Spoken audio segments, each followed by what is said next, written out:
O tema família vem sendo cada vez mais contestado, atacado e também defendido atualmente. Muitas coisas envolvendo a família se relacionam a questões morais. Daí lembro também o senso religioso das pessoas que facilmente caem num tipo de legalismo. Legalismo daquele pode ou não pode.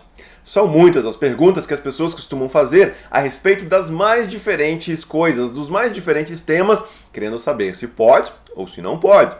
Quando vamos para a Bíblia, nós também encontraremos ali esse tipo de dúvida e de perguntas. Houve, por exemplo, um episódio em especial em que alguns fariseus chegaram para Jesus com a pergunta: um homem pode se separar, se divorciar de sua mulher? O que será que Jesus respondeu?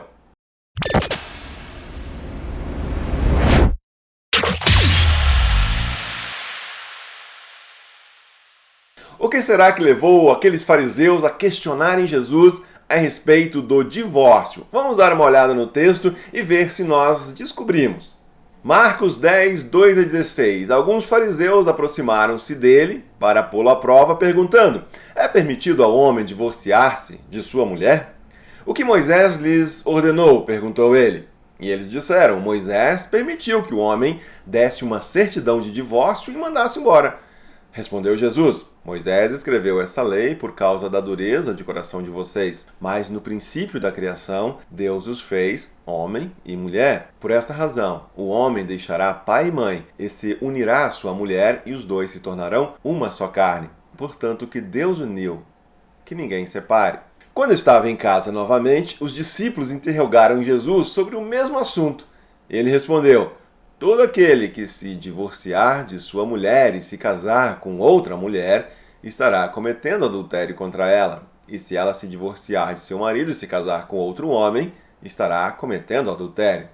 Considerando que o casal, a partir do momento em que se forma, é visto como o nascimento de uma nova família, podemos dizer que este parece ser o tema aí do nosso texto.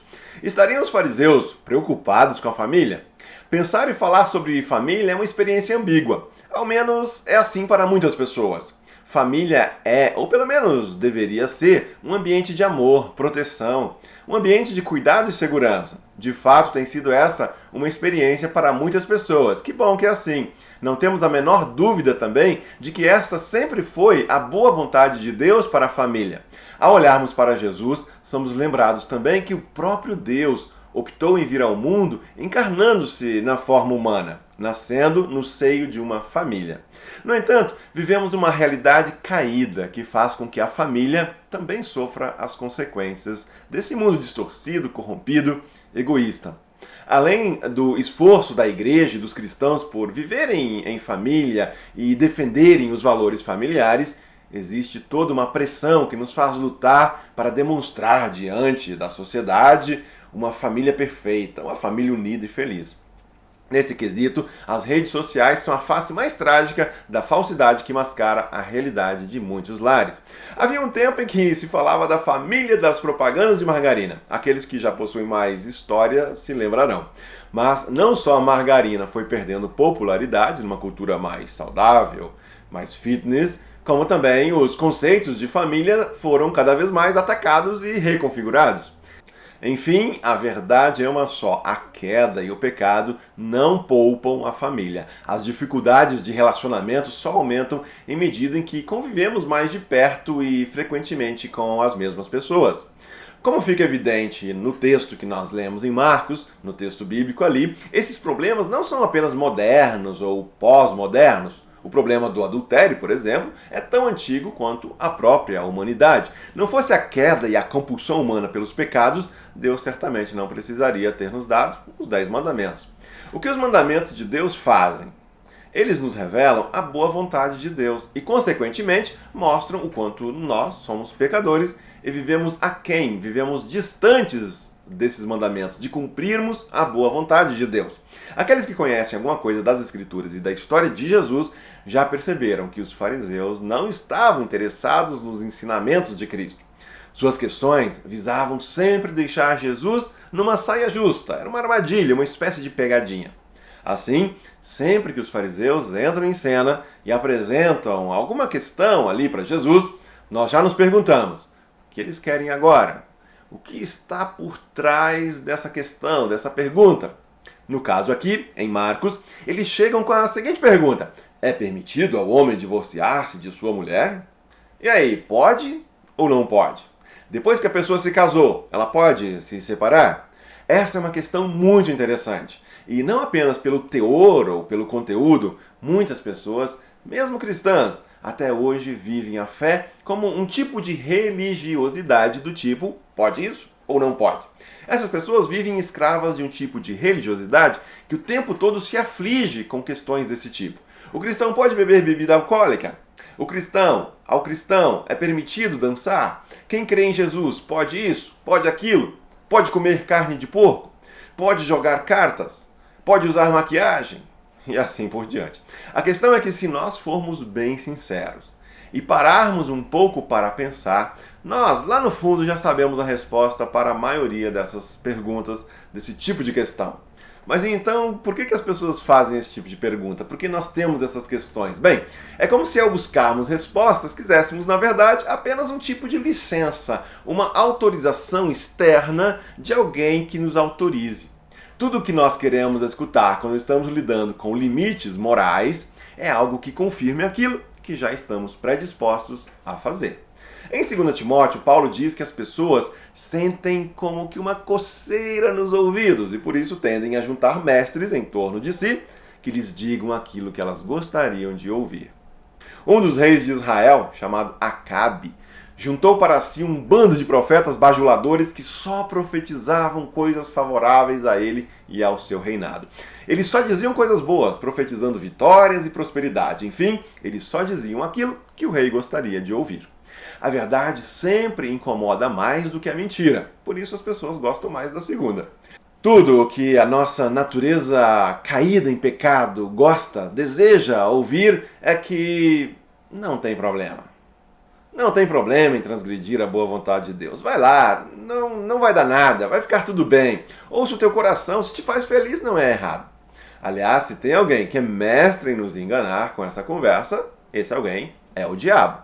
Foi assim que ele, disfarçado de serpente, seduziu lá o primeiro casal em Gênesis. Sua mentira consistiu em dizer apenas aquilo que os ouvidos de Eva e de Adão gostariam de ouvir. Foi isso mesmo que Deus disse? Certamente não morrerão. Deus sabe que no dia em que dele comerem, seus olhos se abrirão e vocês serão como Deus. Hoje, todos nós, toda a humanidade vive uma realidade caída. A tentação sempre surge de forma sedutora. Ela nos atiça na direção de algo para onde nosso coração caído já está se inclinando. No fundo, você já sabe que não deveria, mas o que você mais quer escutar de alguém aí é que não tem problema, vai lá, não dá nada. Então, vamos lá. Jesus responde aos fariseus.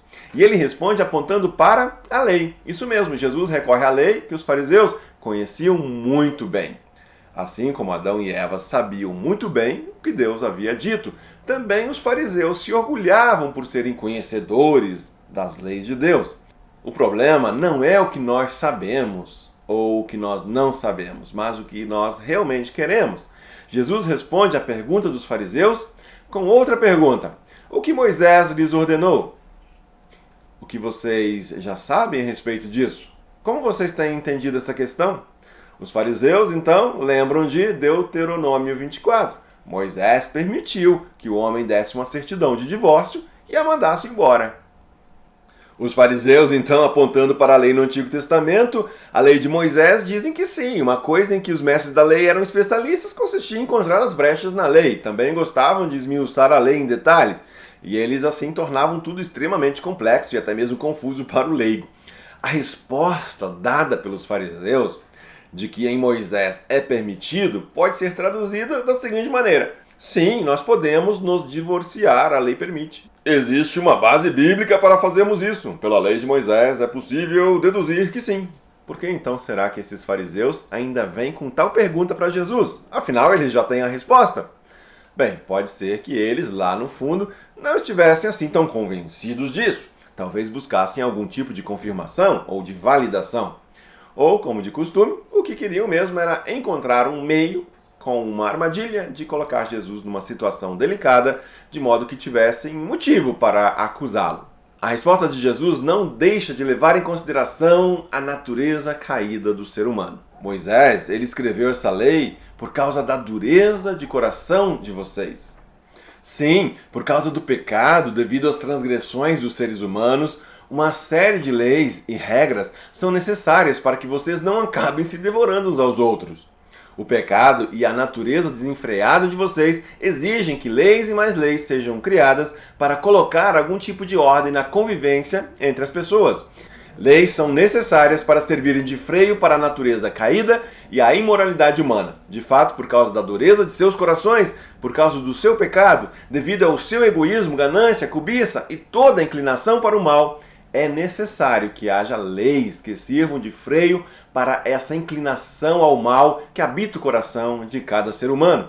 Isso é um fato. Vocês podem manipular essas leis conforme a conveniência de vocês, ou fazer delas o melhor uso para que, dentro do possível, vivam bem como uma sociedade de pecadores que são. Mas, além de viverem como uma sociedade caída, degenerada e inclinada para o mal, lembrem-se de que há um Deus. E a vontade de Deus, de alguma maneira, pode ser discernida. No fundo, é isso que incomoda os fariseus. A lei de Deus não está escrita apenas em tábuas de pedra. Nossa consciência moral já nos avisa e assim lutamos interiormente com nossas paixões, desejos e vontades. As leis estão aí. Seu propósito é refrear o mal e permitir que uma sociedade caída possa viver de maneira minimamente ordeira. Agora, se vocês querem mesmo viver bem e desfrutar das bênçãos de Deus, então já sabem o que Deus tem a dizer sobre isso. Vivam conforme a boa e agradável vontade de Deus e experimentem uma vida mais plena. E aí vem a segunda parte da resposta de Jesus. Na primeira parte, Jesus diz, sim, há esta lei, uma lei que foi escrita por causa do pecado, da dureza do coração de vocês. Jesus então acrescenta, mas no princípio da criação, Deus os fez homem e mulher. Por esta razão, o homem deixará pai e mãe e se unirá à sua mulher, os dois tornarão uma só carne. Assim, eles já não são dois, mas sim uma só carne. Portanto, o que Deus uniu, ninguém o separe. Vejam que a vontade de Deus para a humanidade, para toda a sua criação, sempre foi a mesma e uma só. E essa vontade não muda. Nem mesmo a queda, todo o pecado da humanidade é capaz de alterar a boa vontade de Deus. Deus, ao criar todas as coisas, trouxe à existência algo bom, muito bom. A partir do momento em que, pela fé, somos agraciados e passamos a fazer parte do reino de Deus, nosso rei e legislador maior é o Senhor. É a sua vontade que buscamos para nossas vidas e é por ela que procuramos nos orientar. E de modo algum, isso significa que não pecaremos mais, ou que seremos perfeitos, que não erraremos mais. De modo algum. Enquanto Cristo não retornar e o seu reino não for pleno, vivemos sujeitos ao pecado. Muitas vezes enfrentaremos as consequências, e mais uma vez as consequências por termos cedido às tentações. Mas como cidadãos deste novo reino, cujo soberano é o Senhor, encontramos graça, perdão e misericórdia que nos permitem novos rumos, novos caminhos. Não precisamos recorrer às leis que nos justificam ou autorizam. Podemos transcender as cadeias e grilhões de um mundo caído, mirando a vontade daquele que deseja para nós vida e vida em abundância. É verdade, diz Jesus, vocês têm aí as suas leis que podem usar a bel prazer, inclusive, para justificar aquilo que fazem e assim permanecerem com a consciência tranquila. Ou podem olhar para mais além, buscando reconhecer que são cidadãos de outro reino. Os problemas decorrentes do divórcio, que além de cicatrizes permanentes no casal, afetam também quando há as crianças que ficam divididas, muitas vezes sentindo-se culpadas, desamparadas, essas consequências permanecem como as marcas dessa realidade caída, cujas fissuras só podem ser restauradas em Cristo Jesus. O referencial maior, porém, não foi abolido. Ele permanece válido e Jesus está reafirmando isso com toda a clareza. No princípio da criação, Deus os fez homem e mulher. Portanto, o que Deus uniu, ninguém o separe. O grande problema do pecado é que ele não está nos outros, ele está em mim. Portanto, já alerta o apóstolo Paulo, aquele que julga estar firme. Cuide-se para que não caia. Que nós possamos seguir na certeza de que o bom Deus é socorro bem presente, a quem podemos recorrer em todos os momentos de nossas vidas. Que Deus abençoe você e seja você uma bênção.